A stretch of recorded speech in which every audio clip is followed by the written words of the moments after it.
Welcome to the Darkzone WCAK 1124 AM's presentation of the CBS Radio Mystery Theater, episode number 679, The Gift.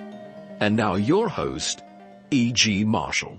The CBS Radio Mystery Theater presents...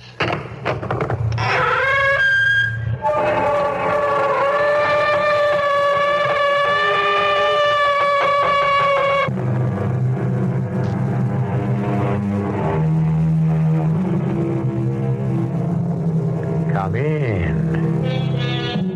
Welcome. I'm E.G. Marshall. The moving finger writes, and having writ, moves on. Nor all your piety nor wit shall lure it back again to cancel half a line. Nor all your tears wash out a word of it. Or put it this way, you can never erase nor rewrite what has been inscribed in the book of your life. Or can you? What are you doing here, Walter? I had to see you, Rita. I had to see you. Don't you know it's dangerous? Well, Rita, after all, we killed him. Oh, you've got that all wrong. You killed him. No, we both planned it. We both did it. Your fingerprints are on the gun. Rita, you were there. It was your idea. What was my idea? Walter, I don't know what you're talking about.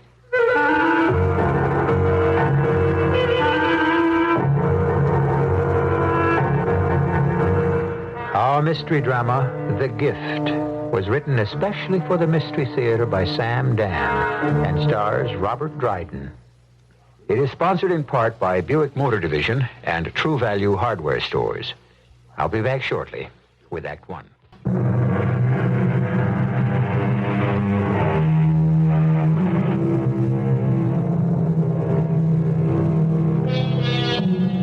We have laws against it, both man-made and divine. Practically all civilized and most uncivilized societies as well prohibit it. So then, how do you account for the fact that murder has flourished since the dim red dawn of history? Murder by individuals, murder by groups, murder at wholesale, murder at retail, but murder everywhere, and enough to spare.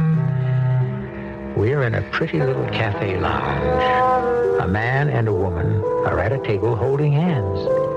They seem to be very much in love. And yet, as we listen, the very first word we hear is murder. Now, what brings this on? We plan to do it, don't we? Of course, darling. But we don't have to talk about it. What do you mean we don't have to talk about it? What I mean is, we don't have to talk about it anymore. Rita. Everything we have to say has already been discussed. It only remains to be done. Yeah. Well, maybe... Walter, are you beginning to have second thoughts? I don't know.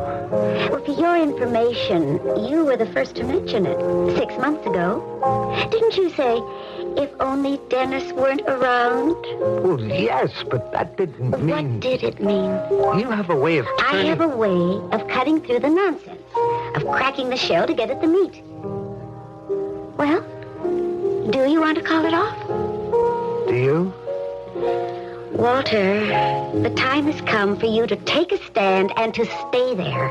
Suppose we get caught. We're going through all that again. Oh, it's something to think about. It was something to think about. It was one of a great many problems and dangers, but we considered each one of them, arrived at a decision, and put them all behind us. Yes.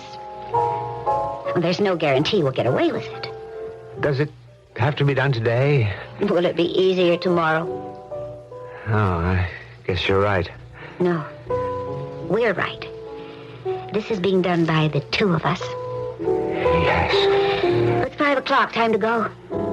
I don't see the waitress around. We'll have to wait. Just leave a $10 bill on the table. That'll more than cover it. Rita. I'm leaving now, Walter. With you or without you.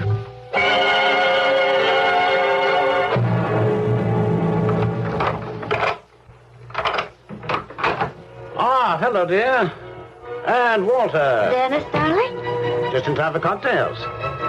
Oh, I know how negative you feel about classical music, Walt. Well, I don't exactly... You've got a tin ear, that's your problem.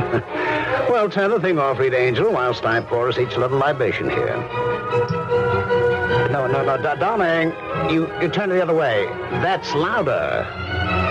Oh, now, Rita, really, it's enough to blast your eardrums. Walter, now. Walter, now what? Walter! Hey, where'd you get... What are you going to do with the gun? You have to do it. Oh, no. Walter, don't.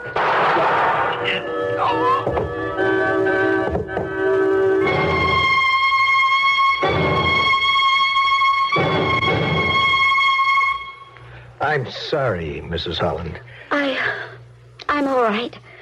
Now, in your own words, can you tell us what happened? Well, Lieutenant Savage, I've already described... I know, Mr. Powers, but another eyewitness report of the same event usually adds some detail that would... I don't mind, Lieutenant. I want to help as much as I can. Thank you. As Walter, Mr. Powers said, we came into the apartment at... Well, it must have been about, 5:15. Mm-hmm. Dennis was listening to his music in the study. I'd recently bought a painting, a Faraday landscape. Have you ever heard of him? Yes, Mrs. Holland. Then you know. I had it hung in the living room. Walter hadn't seen it yet, so he and I went inside and... Yes, Mrs. Holland? You know how you can get lost in a Faraday landscape. So, we must have been looking at it for all of 10 minutes. Then we went back to the study and... Would you care for a drink of water, Mrs. Holland? No, we saw Dennis lying on the floor. He was very still, and you could see that dark stain of blood on his shirt over his heart. You knew, you could tell that he was... And, what else did you see? What else did I see? Mm-hmm. Oh, not very much. Nothing, I'm afraid. Well, did you notice that the, what did you call it, Mr. Powers? The Tacitor collection, Lieutenant. That's it, the Tacitor collection. Did you notice that it was gone? I'm afraid the only thing I really saw was my husband, lying dead. I tried to close my eyes against it, Lieutenant. Now, as I understand it, your husband had these coins called the Tacitor collection. Yes. They were 12 English gold sovereigns minted in 1662 by King Charles II to honor one of his friends, Lord Tacitor. Uh-huh. And what was this collection worth? Oh, it had been insured for $100,000. And your husband wanted to sell it? Yes. Why? Dennis was a mercurial person, filled with sudden whims, subject to unpredictable moods. He was always buying and selling, changing his mind. It was all part of his charm. And where was the collection usually kept? In a vault. Then how was it he had these valuable coins in the house? The word was out. You know, among collectors and in the trade. People were coming to look. Well, isn't it usual to sell these things at auction? To turn them over to a dealer? Well, Dennis did things his own way. He wanted to be sure that the buyer would be someone who could appreciate the meaning of the collection. Then Dennis was home all day. Oh, yes. He was expecting buyers. At about, 3, I went out for a walk, and I ran into Mr. Powers here. We stopped for a drink, and then decided to go home, pick up Dennis for dinner, the theater. You came home. Now, you remember seeing the collection on his desk? Yes, I'm sure I did. It would have to be there, because if he'd already sold it, he'd have said so. Now, you went into the other room to look at the painting, and you were there for 10 minutes. Now, during these 10 minutes, someone came in. How would that person enter? The only way is through the front door. Well, he'd have to ring a bell. The door locks automatically, and there's no sign of forced entry. You didn't hear a bell? No. Well, you see, he had his music going. It was very loud. Uh-huh. And this same someone then shoots your husband. You didn't hear a shot? No. Mm-hmm. And you didn't either, Mr. Powers? No. As she said, the music was going full blast in the next room. Hmm. Well, thank you, Mrs. Holland. Is that all? Yes, that's all. Lieutenant Savage. Dennis Holland was my closest friend. He was also a fine human being. His murderer must not go unpunished. We'll do what we can. Tom, Eddie, got your pictures? You ready? All right, let's leave. Oh, goodbye, Mrs. Holland, Mr. Powers. Oh, don't bother. We can let ourselves out.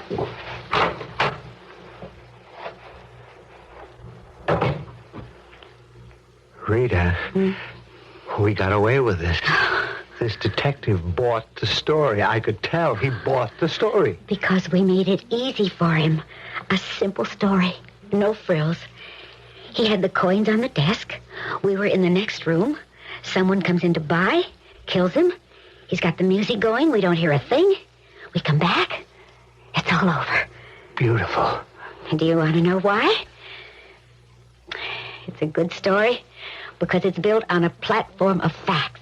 Each one can be readily verified. First, Dennis did own the Tacitor collection.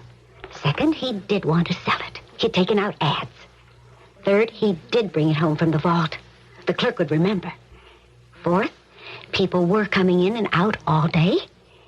Fifth, I said we went into the living room to look at a new Faraday painting. Well, there is a new Faraday painting. Sixth, we said we couldn't hear anything because the music was so loud. Oh, the neighbors will be glad to tell the police how constantly they complained about that loud music. Wait a minute. What? Wait. Good Lord. What is it? Should we be talking like this? Like what?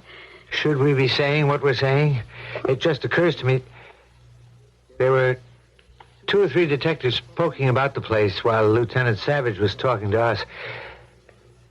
What were they doing? Well, they were taking pictures, looking for fingerprints and, well, anything that might serve as a clue. That's what they'd like us to think they were doing.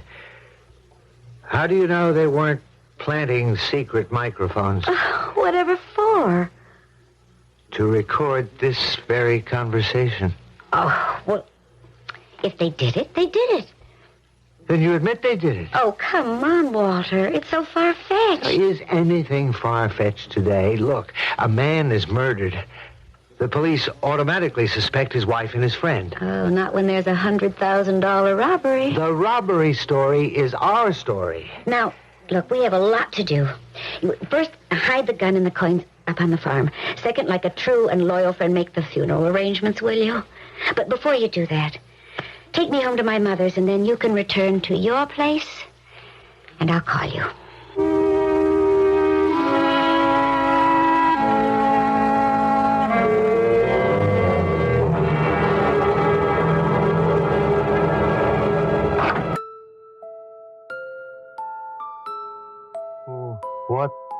What's this music? Where's this music coming from? From a record player. A record player? But I don't have a record player. I bought you one. You bought... Dennis. Yes, Dennis. But you're dead. You have to be dead, Dennis. You're dead, and yet you're standing here. That's a pretty good declarative sentence, isn't it? You're dead, and you're standing here. It consists of 2 independent clauses, and you would think that one negates the other. Well, grammar is grammar, and murder is murder. But surely in this case, something has to give. Give me a few minutes breathing space, and I shall return shortly with Act 2.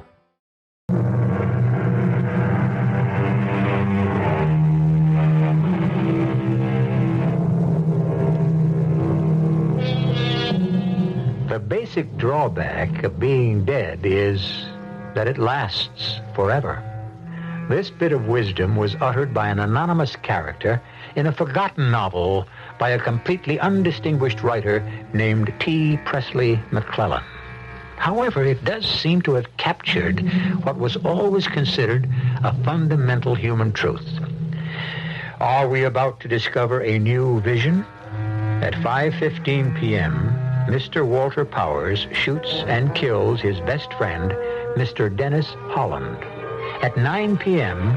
that same evening, Mr. Walter Powers returns to his apartment, and who is sitting there listening to a Beethoven symphony? Why, Mr. Dennis Holland. Dennis, you... I'm here. Start with that. You're dead.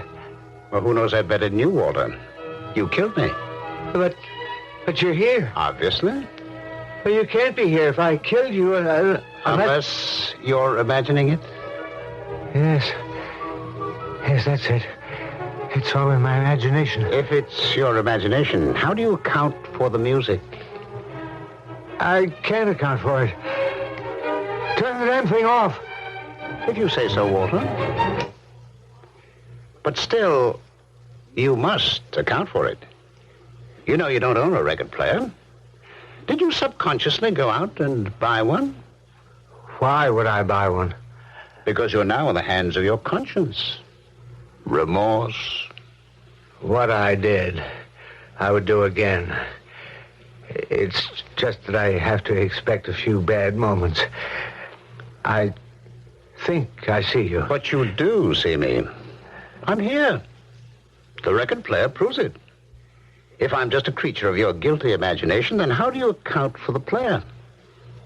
And maybe you needed it to help the illusion, eh? But the fact is, it's here. How did it get here? Well, I must have gone out and bought it myself. When? You spent the afternoon with Rita. You killed me at exactly 14 minutes after 5. You were at the apartment with the police and one thing or another till 8. Then you had to take Rita to her mother's, and here you are at 9 o'clock, with every minute accounted for. Yeah, but still, No, Walter. The record player is here because I brought it. And I brought it as a gift. A gift? I owe you a present. For what? For killing me. What are you saying? If you hadn't done it, I'd have had to do it myself, and I just wouldn't be able to summon the courage. So, let me begin by thanking you. I don't understand. I was very sick, Walter. The doctor said I'd be lucky to live a year. Oh, I didn't know. Well, I just found out. Lucky to have a year. And then he said in a few weeks there might be some very intense pain. And then you would have... Died, yes. I would have died anyway. But in terrible agony. That's one reason I thank you. One reason? Well, the other is I'm broke. You were broke? Busted, cleaned out, washed up. Why do you think I was selling the Tacitus collection? I don't know. I thought you were bored with it. Oh, never. It had to go to meet my debts. In about 4 or 5 months, the truth about my financial juggling would come out. I'd be disgraced. And there I'd be, deathly ill, stone broke, and under indictment. You saved me from that, Walter. I thank you. That's what I came back to tell you. But the dead cannot come back. You know, I used to think that myself. But the dead do come back all the time. It's just that so many of the living are too blind, too insensitive to see them, to feel them, to hear them. I hear you. I see you so clearly. But it has to be my imagination. I'll turn this on. Listen. That's not your imagination. I want you to develop a taste for it, Walter. You'll thank me. What's going to happen? I'll go back where I belong. Where you belong? I don't belong here. I just have some unfinished business, that's all. Unfinished business? I have to take care of you. Me? You're my best friend. Look at what you did for me. But I murdered you. I murdered you in cold blood. You had that look in your eyes just before I pulled the trigger. Do you think I'll ever forget that look? Oh, you were always so melodramatic, Walter. As I fired, there was a brilliant flash. Oh, you're telling me. I thought I'd go blind. For a second, your eyes became very bright, and then they started to become darker and darker as the light in them flickered and slowly faded. Then all the light went out of them. I was dead, yes.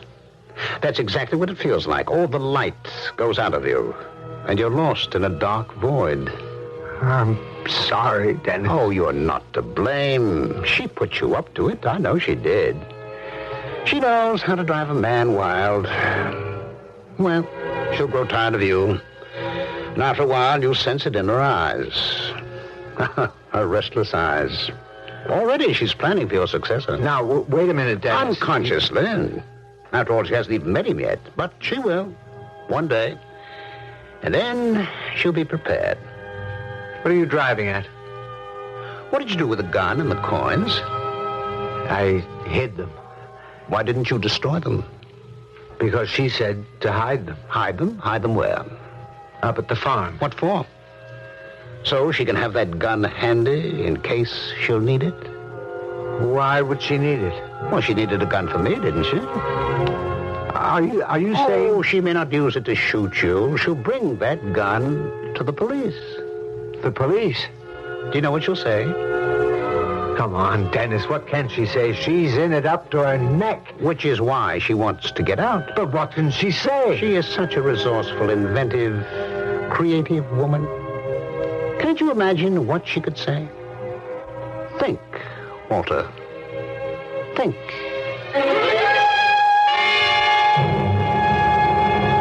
Listen to me, Lieutenant.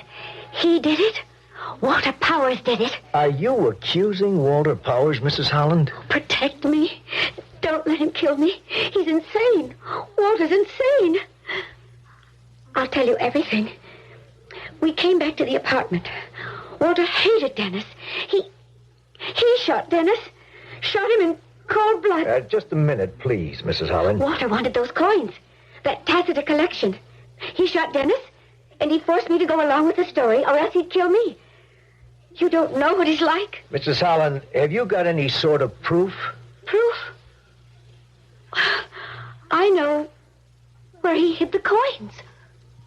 And the gun. Could she play a scene like that?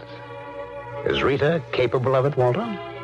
But she loves me. Oh, she also loved me. It comes and goes with her. Why cling to a dying tree?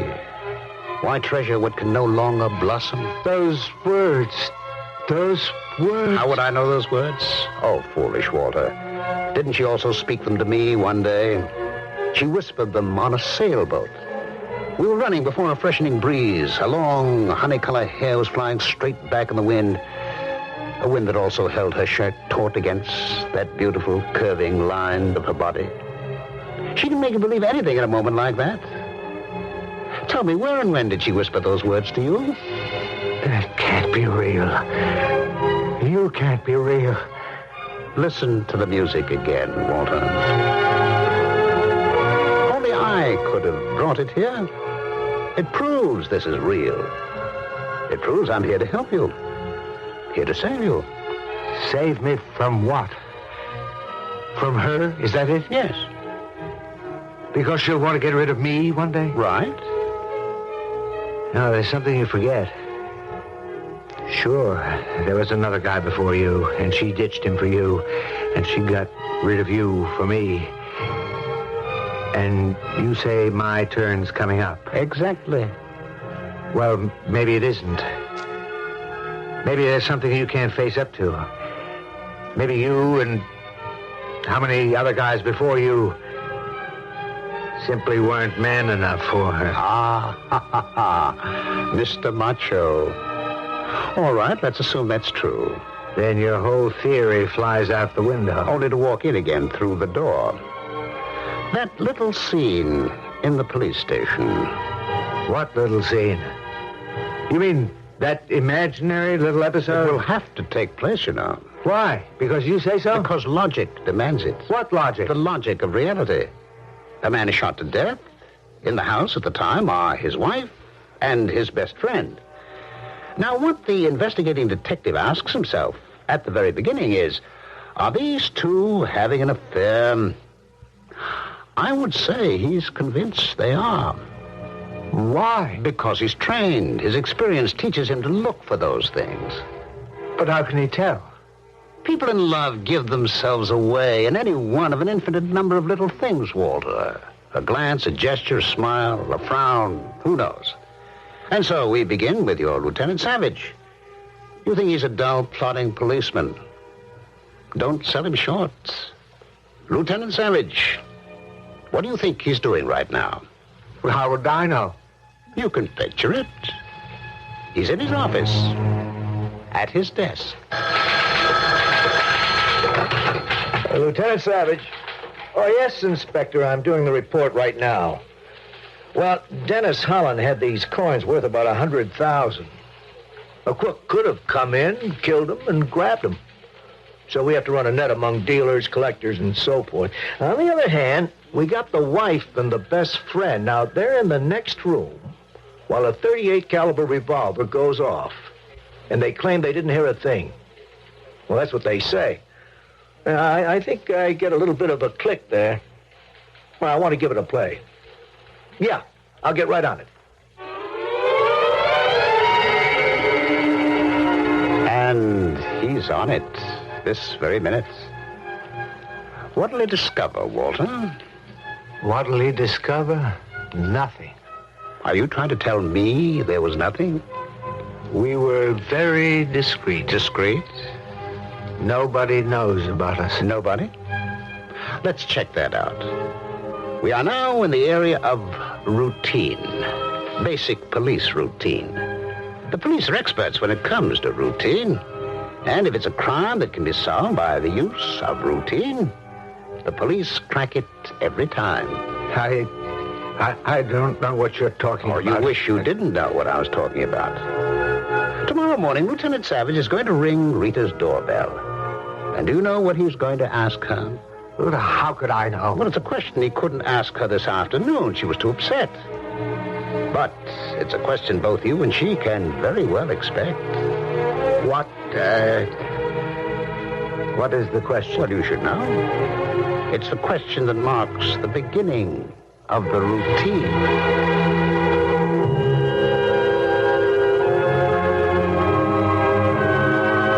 The beginning of the routine, the end of which leads to a lifetime in a cell or just a fleeting moment on a scaffold. Neither is a prospect which actually pleases.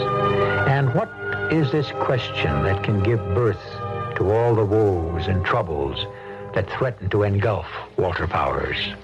Not to mention Rita Holland. Well, we'll give birth to Act 3 shortly.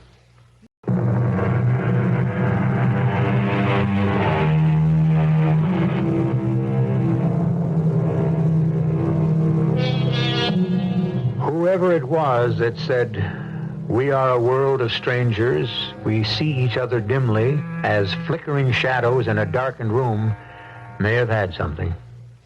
What do we really know about the next fellow? Walter Powers and Dennis Holland were lifelong friends. And yet, did Walter know he'd be doing Dennis a favor by killing him? What question is Lieutenant Savage going to ask? Can't you picture it? He will ring the bell. Rita will answer the door. He will apologize for disturbing her. He will say, I just have a few questions, Mrs. Holland. Yes? Now, you said you were at home with your husband till 3 o'clock yesterday afternoon. 3 o'clock. Yes, that's about right. And then you went out for a walk. Yes? And then you said, now I don't remember whether you said you met Mr. Powers or you ran into Mr. Powers. Oh, well, it wasn't a set appointment or anything. It's just that's the way it would happen every day. I see. Now, you said you went in for a drink. Well, yes, we generally would. Where? Where do we go for a drink? Mm-hmm. Oh, well, that little place just off the square, Miletti's. I see, Miletti's. Thank you very much. Lieutenant. Yes, Mrs. Holland? Is that important? It's just routine. Routine. That's the first routine question. Now, Walter, what do you suppose will be the second? I don't know. Where do you suppose he's going to ask it? Miletti's, of course. Miletti's. Miletti's? You would sit at the piano bar, wouldn't you? Yes. And Jerry, the piano player, knew you, didn't he? Yes. What's he going to tell Lieutenant Savage? How would I know? Oh, now you know. This is a murder case. Jerry is not about to lie to a cop. Jerry's going to tell Lieutenant Savage exactly what he saw. And you know what he saw. Well, Lieutenant, I mean, they'd come in most every afternoon for a happy hour, you know? What would they do? What would they do? Well, they'd have a couple of drinks and listen to me play the piano. I mean, what were they supposed to do, huh? Did they hold hands? Well, did you ever see them hold hands? Now, that's a direct question. Yeah. How often? Every time they were here alone? Well, I don't know. I don't count. But they did hold hands, Oh, yeah. But they don't have to mean anything. It could just be friendly. Did he ever put his arm around her? Yeah, he might have. Once or twice. Uh-huh. They ever kiss? Maybe. Once or twice. All right, Jerry. That's good enough. I'll let you off the hook. Now. Now. That's where the routine pauses, gathers momentum, and moves ahead. So, what do you suppose Lieutenant Savage is going to do now? He knows that you and Rita are having an affair. He has no proof. Oh, he knows it in his bones, Walter. He has the building blocks. All he has to do is put them in place. So, he's going to ask questions. Many questions of many people. Think of all the people who knew about or suspected that you and Rita were having an affair. Think in particular of Millicent Weber. Millicent? The name drains all the color from your face. And rightly so. Now, when in the course of his routine investigation, Lieutenant Savage talks to Millicent Weber, what do you suppose she's going to tell him? Would I love to be there to hear it? But you know perfectly well just exactly what she'll say. I would rather not discuss Walter Powers, Lieutenant. Mrs. Weber, this is a murder investigation. And what you want to know from me is, was there anything between Walter and Rita Holland? Yes, ma'am. Well, let me save us both some time. I read the story in the paper about poor Dennis's murder, how a robber shot him. I don't believe a word of it. You don't? No, and you don't either. Walter and Rita were having an affair. Now, you would testify to this in court? No, but only because my testimony would be prejudicial. You see, I have reason to detest Walter Powers. May I ask the reason? He was engaged to my youngest sister. He broke it off to run around with that married woman. Doris took it very hard. I tried to tell her she was better off out of it, but she was a very romantic child. She was at the beach last summer. There was an accident. She drowned. I think she did it deliberately. That's all I can tell you. Do you know of any way we could prove Rita Holland and Walter Powers were having an affair? No. Wait. Of course I do. The Riverview Motel. I wanted to expose him, so I had him shadowed. The detective reported that Walter and Rita had spent several nights there. I presented the evidence to Doris. Yes? That was the end of things between them. But it was also the beginning of the end of everything for Doris. The Riverview Motel. Thank you, Mrs. Weber. The Riverview Motel, Walter. That's what Millicent will tell him. And how many desk clerks, chambermaids, and cocktail waitresses will remember the two of you together there? What are you trying to convince me of? Well, that you are getting closer and closer to that little scene in the police station where she sells you down the river. No, you don't know how much she really loves me. She would never do that. Well, she may have no choice, Walter. The routine. It's become a juggernaut. It threatens to ride right over her. Now, Lieutenant Savage is going to go back to her. Now, Lieutenant Savage is armed. He's ready. And you can just picture what he's going to say to her. You're crazy. You mean you can't picture it, Walter? You mean he isn't going to ask her? Mrs. Holland, are you having an affair with Walter Powers? Am I... What? Shall I repeat the question? How dare you? But you have no right to ask such an insulting, slanderous question. Mrs. Holland, if I were to go to the Riverview Motel... The Riverview Motel? Would I find witnesses among the personnel who could testify that you and Mr. Powers engaged a room there quite often?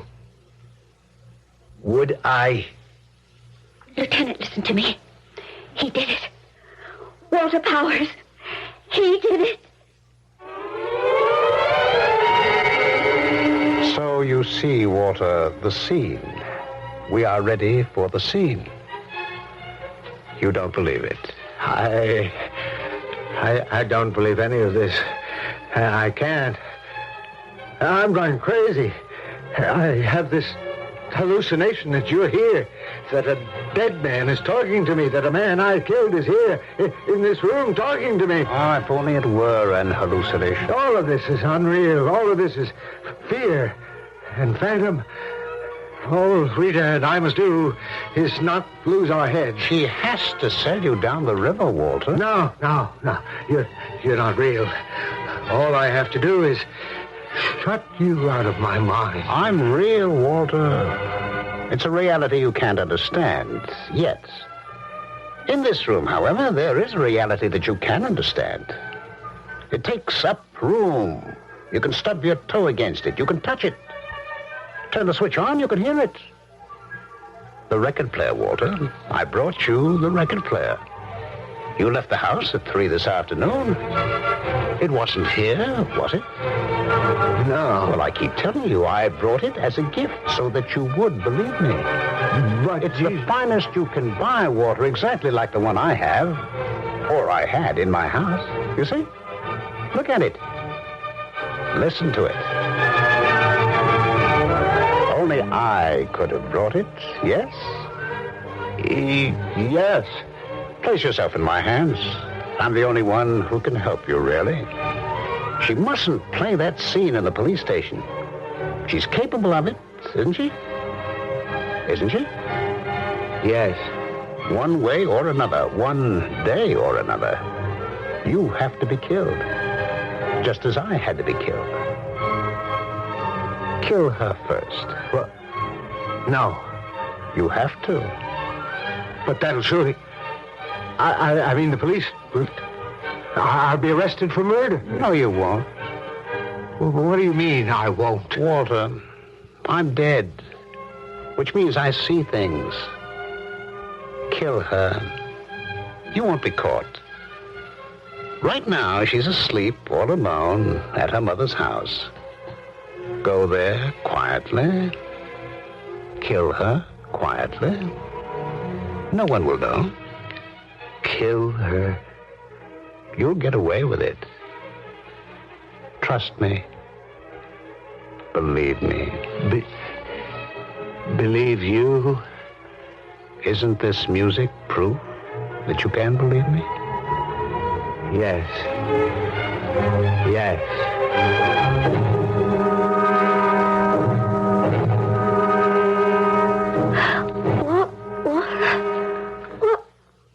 What are you doing here? Oh, no. No, Walter. Not with a knife. Oh, my goodness.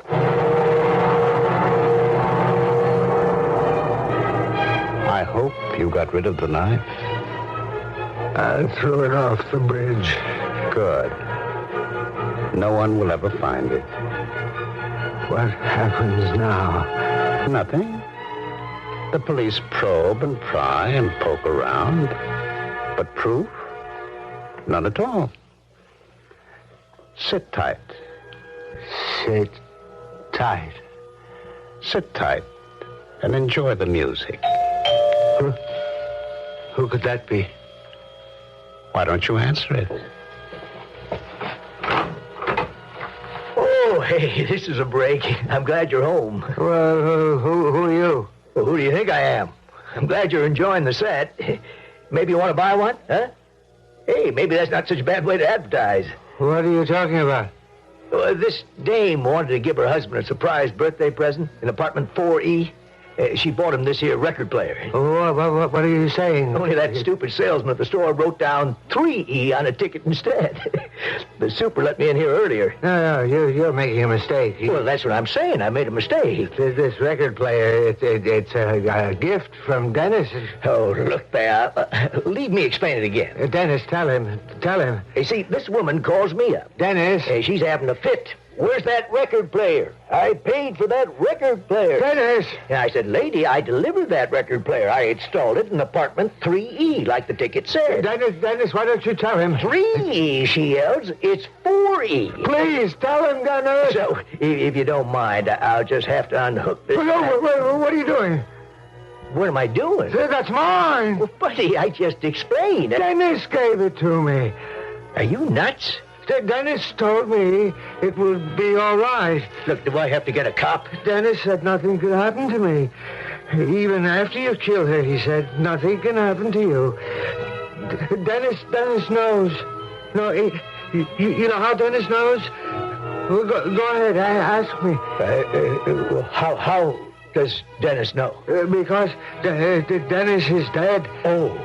Oh, yeah, I see. I see. Look, I must have made a mistake. Yeah, of course you did, yes.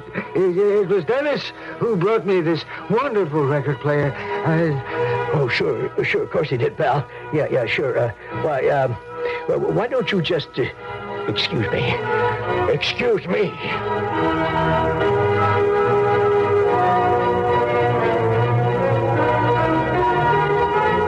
The end of the story? It writes itself. That poor, frightened sound technician. Can't you see him hailing a police cruiser or making a frantic call from the nearest phone booth? Can't you see the police arrive and take our friend Walter into custody? And you know perfectly well that poor Walter has had it one way or another. It's probably a cell in an asylum for the rest of his life. If he ever recovers, it'll be a cell in a prison. Which would you choose? Choose neither. I'll be back shortly.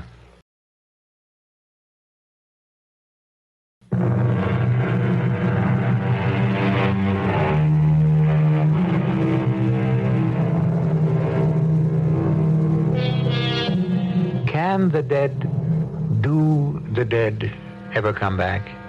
Of course they do. All the time. They come back in what we do, in what we say, and even in what we are. They are gone from our sight. Their voices are still, and we see them and hear them so clearly sometimes. Who was it that said, to be remembered is to live forever? Our cast included Ralph Bell, Robert Dryden, Evie Juster, and Sam Gray. The entire production was under the direction of Hyman Brown. Radio Mystery Theater was sponsored in part by True Value Hardware Stores and Buick Motor Division. This is E.G. Marshall inviting you to return to our Mystery Theater for another adventure in the macabre. Until next time, pleasant dreams.